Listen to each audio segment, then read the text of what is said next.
Salut, c'est Hawaii Mani pour le DNA Magazine.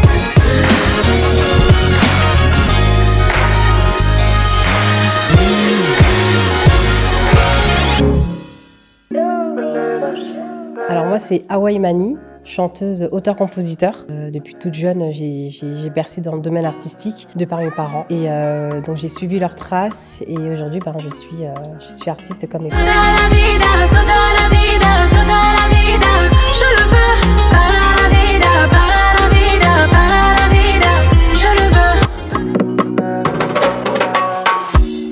Alors, je suis issue d'une famille d'artistes. Mes deux parents sont tous deux dans le milieu, dans le domaine artistique. Mon père est chanteur, chorégraphe et ma mère est comédienne, chorégraphe aussi. Donc, j'ai toujours su ce que je voulais faire depuis toute jeune. C'était soit chanteuse, soit musicienne. J'ai pas su choisir, donc j'ai commencé à faire les trois.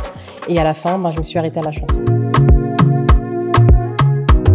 Comme je disais, donc mes parents sont dans le domaine de la musique africaine, moderne et même traditionnelle, si je peux dire ça comme ça. Après, j'ai eu aussi d'autres influences comme les influences américaines. Donc Whitney Houston, pour moi, c'était la best. Alicia Keys, Beyoncé. Mais sinon, celle qui m'a réellement donné l'envie de chanter, c'est Whitney Houston et Céline Dion. Ce sont des chanteuses à voix et je me suis grave identifiée à elles et je me suis dit j'ai envie d'être comme elles.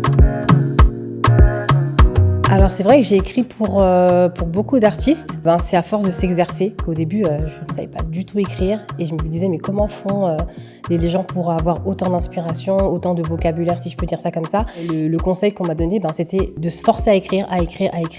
Et à la base, on m'appelait surtout pour faire des mélodies, pour la composition et non pour l'écriture. Et après, au fur et à mesure, j'ai commencé à écrire pour les artistes et voilà, c'est venu vraiment naturellement. Donc mon meilleur souvenir, c'est lorsque je suis rentrée dans une cabine d'enregistrement pour la première fois de ma vie.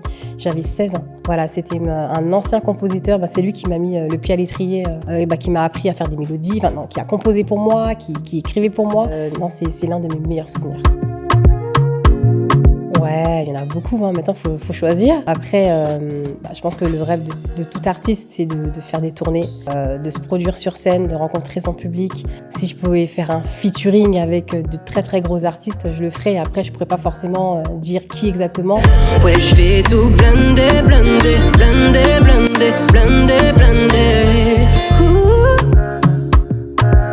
Alors, poupée, c'est un terme que beaucoup de personnes utilisaient pour me désigner. En fait, depuis toute petite, on m'appelle poupée. Ils disaient ouais, mais t'as une petite tête comme une petite tête de porcelaine, t'as un petit nez, nanana.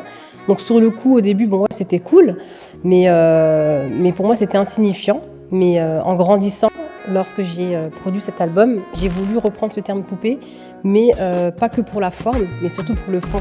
C'est-à-dire que poupée, oui, c'est un physique, mais pas que. Comme la poupée Barbie, elle fait tout.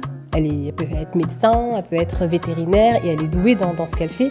Et donc c'était plus cet aspect-là que je voulais mettre en avant et montrer que j'ai plusieurs cordes à mon arc. Donc je ne suis pas qu'une poupée, mais j'ai des capacités à faire autre chose. C'est un album qui a un mood très authentique et j'ai voulu mettre en avant cet aspect très roots avec des instruments ancestrales comme la kora. Donc on pourra retrouver la kora dans le premier titre de mon album et dans le dernier titre, pour montrer, pour afficher la couleur en fait. Donc ce sera un mood très afro, très pop moderne afro. Alors, il y a 3 featuring dans mon album. J'ai invité Barak, donc de la section d'assaut. J'ai invité VG Dream et j'ai invité Joey de Wet Filet.